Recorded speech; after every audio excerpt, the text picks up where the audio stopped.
तो जो षड्यंत्र हुआ हमारे नेता के खिलाफ जिस रूप में हुआ, उसका जो संदेश गया, उसका नुकसान एनडीए को हुआ। लेकिन आरके सिंह क्या कह रहे हैं, आरके सिंह क्यों कह रहे हैं, आरके सिंह किनके बारे में जानते हैं, ये आरके सिंह बेहतर बताएंगे ना।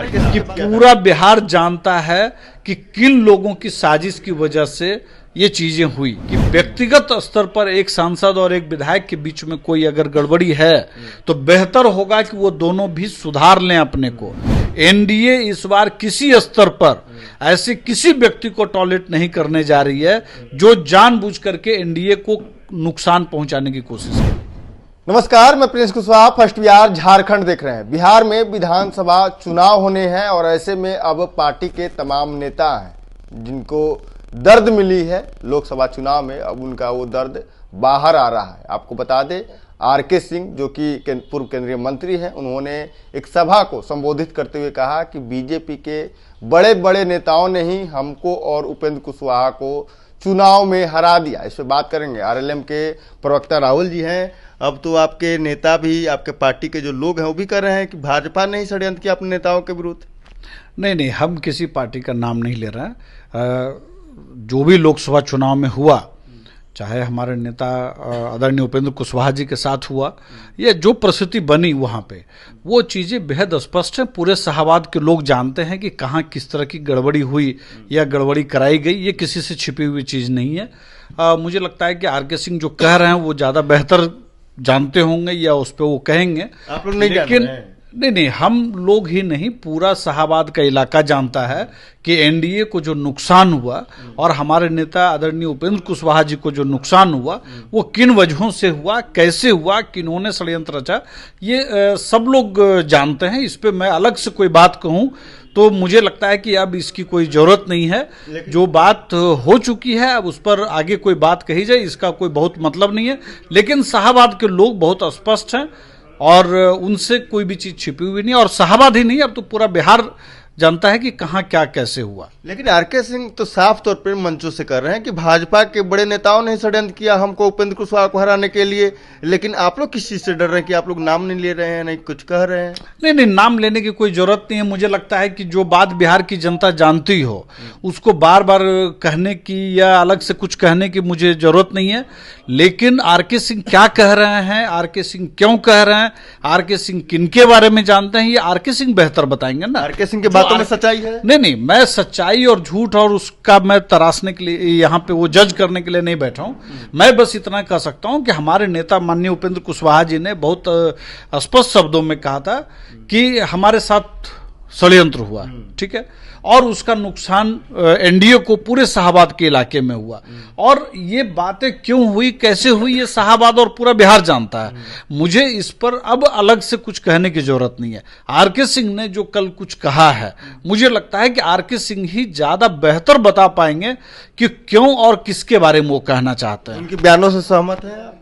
नहीं, मुझे सहमति और असहमति की कोई बात ही नहीं। हमारे नेता पहले कह चुके हैं कि किन लोगों ने या किसकी तरफ से हुआ, या नाम नहीं ले रहे हैं। ये आरके सिंह लोग गोल गोल घुमा रहे हैं। नहीं, नाम नहीं ले रहे हैं। आरके सिंह ने स्पष्ट कह दिया। तो आरके सिंह ने स्पष्ट कह दिया तो आरके सिंह ज्यादा बेहतर बता सकते हैं। आप लोग नहीं बता सकते? नहीं, मैं तो नहीं जानते हैं। नहीं, मैं ये बात नहीं कह सकता हूं, चूंकि मैं ये बात कह रहा हूं स्पष्ट कि बिहार की जनता ने स्पष्ट मैंडेट उस वक्त जो कुछ दिया, तो जो षड्यंत्र हुआ हमारे नेता के खिलाफ जिस रूप में हुआ, उसका जो संदेश गया, उसका नुकसान एनडीए को हुआ। और नहीं किया। मुझे लगता है कि अब 2025 का विधानसभा चुनाव नजदीक है और हम लोग बिहार के लगभग 31 या 32 जिलों में पहले ही हम लोग कार्यकर्ता एनडीए जिलावार कार्यकर्ता सम्मेलन हम लोग कर रहे हैं और वहां पे बहुत ही अच्छा रिस्पांस मिल रहा है। और शाहबाद के इलाके में भी कार्यक्रम हो चुका है, चाहे आप कैमूर की बात करिए, भभुआ जिला, कैमूर जिला की बात करिए, रोहतास जिला की बात करिए या पूरे औरंगाबाद की बात करिए या आरा की बात करिए, उन बक्सर में भी बहुत अच्छा रिस्पांस मिला है। मैं आपको एक बात कहूँगा प्रिंस जी कि बिहार में 2 मॉडल है एनडीए का। एक मॉडल का जो अनुभव हुआ लोकसभा चुनाव के दौरान, जिसकी बात आरके सिंह अब जिस रूप में कह रहे हो, हमारे नेता ने जो कहा उसको ऐसे समझना चाहिए कि 2024 में जो लोकसभा चुनाव हुआ उसमें जो चीजें हुई उसका नुकसान ये हुआ कि आपस में कार्यकर्ताओं के बीच में समन्वय खत्म हो गया, ये कमजोर हुआ। कौन खत्म कर उसका नुकसान जिन वजहों से हुआ, उसका नुकसान एनडीए को हुआ। अब हम उन वजहों पर जब हम बात करते हैं तो ये बातें सामने आई कि भाई हम लोग ऊपर में तो मिलते हैं लेकिन कार्यकर्ताओं के बीच में समन्वय कहीं ना कहीं कमजोर होता है, और कुछ न कुछ ऐसी साजिश हुई या जिस वजह से भी हुआ, ये चूक, मैं चूक की बात कर रहा हूं या जो भी है, 2025 में ये चीजें नहीं हो, इसके लिए हम लोगों ने तय किया कि पूरे बिहार में हम लोग संगत पंगत के मॉडल पे हर कार्यकर्ता को, जो भी बूथ स्तर का कार्यकर्ता है, प्रखंड स्तर का कार्यकर्ता है या जिला स्तर का कार्यकर्ता है, कमेटियों में है, उनको लेकर के पांचों दल के प्रदेश अध्यक्ष सांगठनिक तौर पर कार्यक्रम करेंगे सभी जिलों में। 4 चरण पूरा हो चुका है प्रिंस जी, और बहुत ही शानदार रिस्पॉन्स है। अब हम गठबंधन को 2024 की जो गलतियां हैं उसमें उलझाना हम नहीं चाहते हैं। हम ये चाहते हैं कि जो गलतियां हुई हम उससे अब आगे सबक लें, हम उससे सीखें और आपसी समन्वय को कैसे बेहतर करें, इस पे हमारे नेता माननीय उपेंद्र कुशवाहा जी काम कर रहे हैं। और यही कारण है कि उन्होंने रोहतास जिले के कार्यक्रम में जो एनडीए का जिलावार कार्यकर्ता सम्मेलन हुआ और औरंगाबाद का जो कार्यकर्ता सम्मेलन हुआ, दोनों जिलों में हमारे नेता उपेंद्र कुशवाहा जी गए। हम बीती बात को भूल करके अब आगे बढ़ने पर हम उपेंद्र कुशवाहा को डर लग रहा है भाजपा का नाम लेते हुए कि विधानसभा चुनाव है, टिकट कम हो जाएगा, कट जाएगा, साइड हो जाएंगे? नहीं, इसमें डरने की कोई बात नहीं है। आप किसी ने तो कह दिया है ना, नहीं तो फिर क्यों डर रहे हैं? देखिए, बात को बतंगड़ करने से कोई फायदा नहीं है। मेरा कहना है कि माननीय उपेंद्र कुशवाहा जी ने उस वक्त बहुत तल्ख तरीके से, बहुत स्पष्ट शब्दों में उन्होंने स्पष्ट नहीं कहा कि पूरा बिहार जानता है कि किन लोगों की साजिश की वजह से ये चीजें हुई।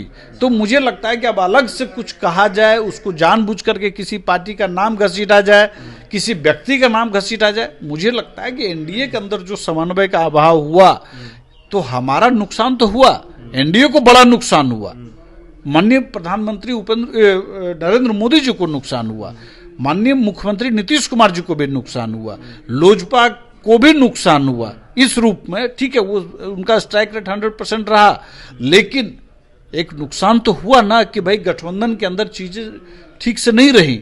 तो जाहिर सी बात है कि हम उससे अब आगे बढ़ चुके हैं प्रिंस जी। अब हम पीछे घाव को जानबूझ करके कुरेदें, इसका कोई मतलब नहीं है। एक आखिरी सवाल लेंगे, जिस तरह से आप कह रहे हैं कि अब सब कुछ भूल गए हैं, हम लोग आगे बढ़ चुके हैं, लेकिन अभी भी एनडीए में सब कुछ ठीक नहीं दिख रहा है। एक तरफ लोजपा के सांसद हैं जो जेडीयू के विधायक से लड़ रहे हैं, गाली गलौज भी हो रहा है, दूसरी तरफ आरके सिंह कह रहे हैं कि हमारे ही पार्टी के बड़े नेताओं ने हमको हरवा दिया। तो क्या लग रहा है, एनडीए ठीक है? एनडीए बहुत ही समुचित तरीके से बेहतर समन्वय के साथ काम कर रहा है। और मैं आपको बहुत स्पष्ट शब्दों में मैं आपके माध्यम से कहूं कि व्यक्तिगत स्तर पर एक सांसद और एक विधायक के बीच में कोई अगर गड़बड़ी है तो बेहतर होगा कि वो दोनों भी सुधार लें अपने को। एनडीए इस बार किसी स्तर पर ऐसे किसी व्यक्ति को टॉलरेट नहीं करने जा रही है जो जानबूझ करके एनडीए को नुकसान पहुंचाने की कोशिश करेंगे। मैं ये स्पष्ट मैं आपको कह रहा हूं। और कोई बात अगर सामने है तो उसको ठीक से समझना चाहिए। अगर दो व्यक्ति के बीच में कोई प्रॉब्लम है तो न उससे सहमत एलजेपीआर है, न उससे जेडीयू सहमत है, न उससे आरएलएम सहमत है, न उससे बीजेपी सहमत है, न हिंदुस्तानी आवाम मोर्चा सहमत है। सहमत किन चीजों पे है? सहमति इस बात पर है कि 2025 में 225 सीट ला करके माननीय मुख्यमंत्री नीतीश कुमार जी को एक बार फिर से गद्दी देना है। उनके नेतृत्व में बिहार विकास करेगा और इसमें जो लोग भी बाधक बनेंगे उनके साथ सख्ती से निपटा जाएगा। लेकिन आप कह रहे हैं कि पार्टी में इस तरह का कुछ नहीं है, व्यक्तिगत दोनों की लड़ाई है। लेकिन सवाल खड़ा होता है कि एलजेपी के जो सांसद हैं राजेश वर्मा, उन पर चाहती तो पार्टी कार्रवाई कर सकती थी, या जेडीयू के विधायक हैं जो डॉक्टर संजीव हो, उन पर पार्टी कार्रवाई कर सकती या बातचीत कर सकती थी। लेकिन दोनों ही पार्टी के द्वारा देखा जा रहा है कि दोनों में कुछ बातचीत नहीं हो रही है, इस पर न समझौते पर बात हो रही है। दोनों ही छोड़ दिए गए हैं कि एक दूसरे को जवाब दे दो, देखा जाएगा बाद में। नहीं, दिखाने की बात। एक बात तो, पहली बात तो ये कि जेडीयू क्या कर रही है और एलजेपीआर क्या कर रहा है ये तो उस पार्टी का विषय है। लेकिन क्या उस दोनों की वजह से क्या एनडीए का कोई भी जिलावार कार्यकर्ता सम्मेलन स्थगित हो गया? क्या आज जब मैं आपसे बात कर रहा हूं, क्या जेडीयू ऑफिस में आज एनडीए का जो प्रेस कॉन्फ्रेंस है सभी प्रदेश अध्यक्षों का, क्या वो प्रेस कॉन्फ्रेंस नहीं हो रहा? मैं वही बात मैं कह रहा हूं कि व्यक्तिगत स्तर पर किसी को किसी से खुन्नस है, ये उसको सॉल्व कर लेना पड़ेगा एनी हाउ 25 के चुनाव से पहले। पार्टी कार्रवाई नहीं करेगी, पार्टी अपने स्तर पर देखिए, पार्टी जो संबंधित पार्टियां हैं वो निश्चित तौर पर उस पर काम करेगी, लेकिन मैं आपको एक बात बहुत स्पष्ट बता रहा हूं कि जहां तक समन्वय की बात है एनडीए का, उसमें किसी तरह के छेड़छाड़ को बर्दाश्त नहीं किया जाएगा और ये एनडीए इस पर बहुत स्पष्ट है। आप कह रहे हैं कि पार्टी इसी तरह से जब लोकसभा चुनाव हुआ था तो जिस पर आरके सिंह आरोप लगा रहे हैं, वो तमाम बड़े नेता उनके मंचों पर बैठे हुए थे, प्रधानमंत्री का कार्यक्रम हुआ था, तमाम हुआ था, लेकिन फिर अब वो आरोप लगा रहे हैं। तो ऊपर ऊपर तो आप लोग का दिखता है, लेकिन अंदर अंदर में जो चल रहा है, अंदर खाने में चल रहा है, उससे साफ हो गया है सब कुछ ठीक नहीं है। जी, मैं बहुत एक छोटी बात में कहूंगा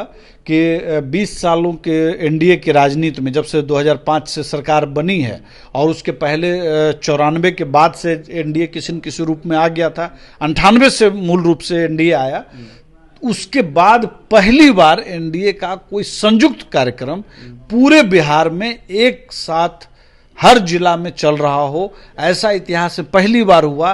क्योंकि एनडीए में जो समन्वय का अभाव दिखा वो 24 के लोकसभा चुनाव में, उससे हम लोगों ने सीखा है और हम लोग इस नतीजे पर पहुंचे हैं कि इससे अपना ही नुकसान होता है, एनडीए को नुकसान होता है और इससे जितनी जल्दी मुक्ति पा लिया जाए वो बेहतर है। तो आपने देखा आरएलएम के प्रवक्ता राहुल जी थे, इन्होंने साफ तौर पे कहा कि देखिए सब कुछ साफ है और एनडीए में सब कुछ ठीक चल रहा है, तमाम जो समस्याएं हैं उसको अब भूल कर और उस समस्याओं का समाधान करके हम लोग आगे बढ़ गए हैं। बिहार में विधानसभा चुनाव होगा, उसमें हम लोग मजबूती से एक साथ खड़े होंगे। महाराज को इतना ही, इसे तमाम खबर बन रहे हैं। आप फर्स्ट बिहार झारखंड देख रहे हैं।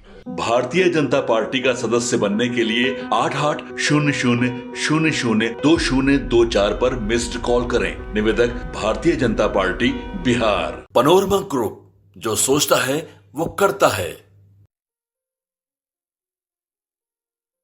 ये लो मुंह मीठा करो, आज मैंने अपना जॉब छोड़ दिया, अब हम पूर्णिया वापस जाएंगे। जॉब छोड़ दिया है? मतलब ये घर कैसे चलेगा, हम करेंगे क्या और माँ बाबूजी क्या बोलेंगे? इसलिए मैं एक और मिठाई का डब्बा लाया, अपने बिजनेस के लिए लोन अप्रूव हो गया। अरे लोन अप्रूव हो गया वो तो ठीक है, लेकिन पूर्णिया में हम रहेंगे कहाँ? अपना घर भी तो नहीं है वहां। इसलिए तो एक और मिठाई का डब्बा अलग से लाया हूं। हमने पूर्णिया में घर ले लिया है, पूर्णिया के ई होम्स पैनोरमा में। पूर्णिया में पैनोरमा ग्रुप लेकर आए हैं ई होम्स पैनोरमा। बड़ा घर, आलीशान जिंदगी और अत्याधुनिक सुविधाओं के संग। अरे अब क्यों मुंह मीठा करवा रही हो? क्योंकि हम घर वापसी जो कर रहे हैं। घर वापसी की खुशी पूर्णिया में ई होम्स पैनोरमा के संग। ई homes panorama, luxurious lifestyle redefined.